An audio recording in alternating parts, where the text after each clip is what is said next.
Justiça condena a prisão do controlador de voo do caso da Gol. Morre em São Paulo o senador Romeu Tuma. Especialista adverte sobre o perigo da superbactéria. Confira estas e outras notícias agora no Getúlio News.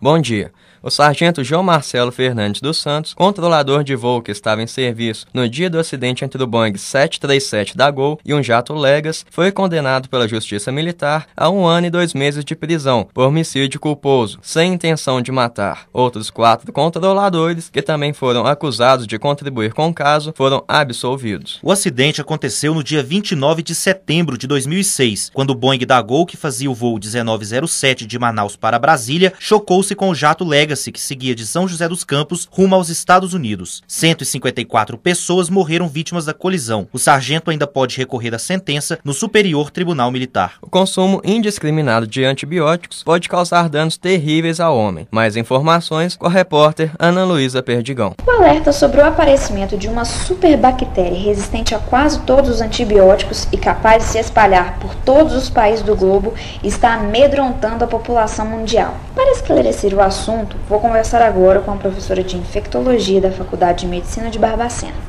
Bernadette, a população precisa se preocupar? Precisamos saber que não é um surto ainda, mas a higienização é importantíssima e também é preciso esclarecer para a população que o conceito de superbactéria não quer dizer que ela vai sair destruindo e infectando todo mundo, mas é uma bactéria que é muito resistente a um antibiótico. Entendi, então esse é só um termo que é usado para distinguir essa bactéria que é resistente a antibióticos. Sim, a gente tem que deixar bem claro, esse uso indevido dos antibióticos é um absurdo, por isso que está a Anvisa aí já distribuindo nas farmácias que é proibido, vai ser proibido vender antibióticos sem receita médica. O estado de Minas teve 12 casos de superbactéria KPC, confirmados pela Agência Nacional de Vigilância Sanitária, a Anvisa. É importante, esclarecer, assim como a Bernadette falou, que segundo a Anvisa, esse número ainda não significa surto. Quais seriam as medidas necessárias para prevenir, para que isso não venha a se tornar uma pandemia mundial? Ainda o termo higienização. É importantíssima a higienização. Nos hospitais, o uso de álcool em gel. Para a população mesmo, a higienização das mãos, gente, é muito simples, é lavar as mãos, não colocar as mãos sujas na boca, nos olhos, isso é simples, como teve o vírus da gripe, agora essa superbactéria, a higienização é importantíssima. Muito obrigada, Bernadette. É com vocês no estúdio. Obrigado, Ana Luísa. Faleceu nesta terça-feira, em São Paulo, o senador Romeu Tuma, do PTB, vítima de falência múltipla dos órgãos. Paulista de ascendência síria, Tuma tinha 79 anos e estava internado na UTI do Hospital Sírio-Libanês desde o começo de setembro para tratar de um quadro de insuficiência renal respiratória. Nas últimas eleições, ele concorreu pela 3ª vez ao Senado, mas desde o início da campanha, a vitória era tida como improvável devido à sua saúde frágil. O enterro está marcado para as 3 da tarde desta quarta-feira no cemitério de São Paulo. Eleições. Pesquisa do Instituto Datafolha, divulgada nesta terça-feira sobre o segundo turno da corrida presidencial, aponta a candidata do PT, Dilma Rousseff, com 56% dos votos válidos, contra 44% do candidato do PSDB, José Serra. O levantamento do Datafolha, encomendado pela TV Globo e pelo jornal Folha de São Paulo, ouviu 4.066 pessoas em 246 municípios brasileiros e tem margem de erro de 2 pontos percentuais para mais ou para menos. E o advogado do deputado federal eleito Francisco Everaldo Oliveira Silva, o Tiririca, entregou na segunda-feira a defesa no processo, que corre em segredo de justiça e investiga se o palhaço é alfabetizado. Deputado federal mais votado do país, com mais de 1.300.000 votos, Tiririca, do PR, é investigado por falsidade ideológica. Para o Ministério Público Eleitoral, ele usou uma declaração falsa para provar que é alfabetizado. Ainda essa semana, o juiz deve analisar os argumentos da defesa e, se considerá-los insuficientes, deve marcar um teste de leitura e escrita para o deputado provar que sabe ler e escrever. O repórter Marcelo Coelho conversou com alguns estudantes da PUC Minas, no campus Coração Eucarístico sobre o caso. É o Seu Nome, Seu Curso de hoje. Seu nome, seu curso. Matheus Pompeu, jornalismo. Matheus, essa semana o advogado do deputado federal eleito Tiririca entrou com recurso para provar que o candidato não é analfabeto. O que você acha dessa situação, de estarem duvidando da capacidade dele de ler e escrever? Eu acho que independentemente dele ser analfabeto ou não, ele é uma pessoa incompetente para assumir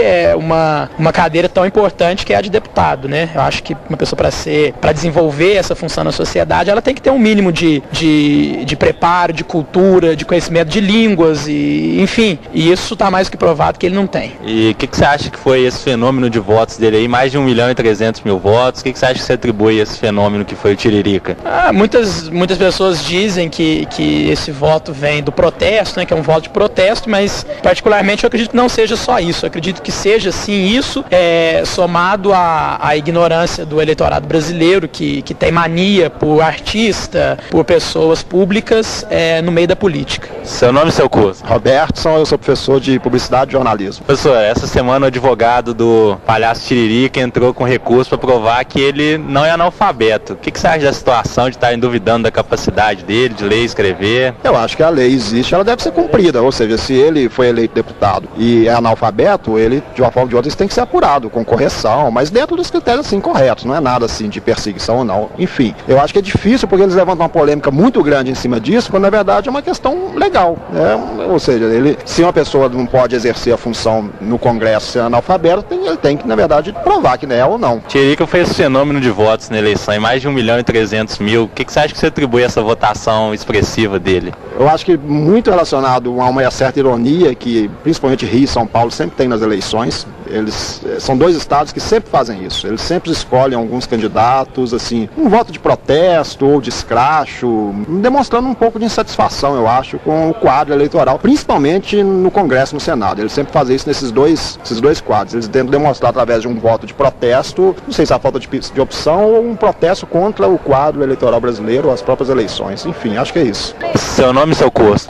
Felipe Damião, jornalismo. Felipe, essa semana o advogado do palhaço, deputado federal eleito Tiririca, entrou com recurso para provar que seu candidato não é analfabeto. O que você acha de toda a situação, de estarem duvidando da capacidade dele de ler e escrever? Olha, eu acho que, primeiramente, é um absurdo estarem duvidando não duvidando, mas estarem boicotando o Tiririca, porque ele é um cara que, se fosse completamente analfabeto, não faria o sucesso que ele faz. Isso na minha opinião. É uma pessoa que consegue apresentar programas, participar de programas, fazer suas músicas, cantar suas músicas, um mínimo de conhecimento da língua o cara tem que ter. E depois eu acho que isso aí é mais do que qualquer outra coisa, uma inveja e um medo mesmo por parte dos outros políticos em Brasília, do Tiririca, de uma pessoa totalmente desconhecida na política nacional, no âmbito nacional, chegar lá no Congresso e não saber politicar, entre aspas, né? Tiririca foi o fenômeno de votos dessa eleição de 2010. O que você acha que você atribui a essa votação tão expressiva dele? Eu acho que isso é uma crítica mesmo da sociedade em relação à palhaçada, literalmente, que é a política brasileira hoje em dia. Você é de São Paulo, não é? Sou de São Paulo. Você votaria no Tiririca? Olha, eu não votaria no Tiririca, mas eu também não condeno quem votou. E será aberta ao público nesta quarta-feira as portas da 26ª edição do Salão Internacional do Automóvel em São Paulo, que neste ano completa 50 anos. O evento, que foi aberto para a imprensa na última segunda-feira, vai até o próximo dia 7. Os organizadores esperam que cerca de 600.000 pessoas passem pelo IMB. E no domingo, o estado do Acre vai fazer um referendo sobre a mudança no horário local. O repórter Marcelo Coelho tem mais informações.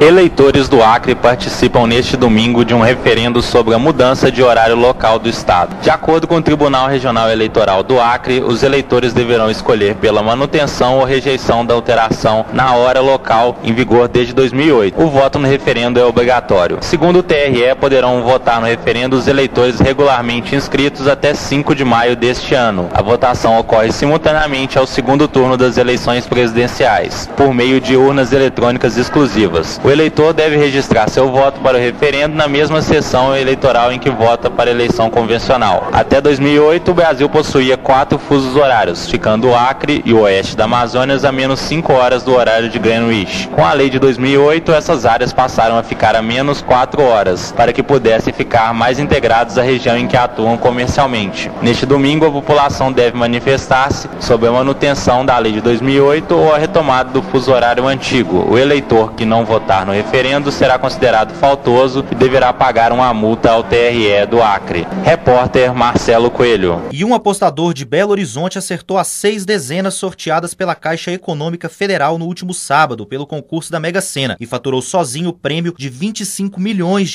Os números sorteados foram 31, 32, 34, 40, 50 e 55. Guilherme Rocha, o que você faria com todo esse dinheiro? Olha, Thiago, eu não sei falar exatamente não, mas com certeza eu não estaria aqui sentado do seu lado, viu? E com a apresentação de Thiago de Barros e Guilherme Rocha, reportagens de Marcelo Coelho e Ana Luísa Perdigão, termina aqui o Getúlio News. Um bom dia para você.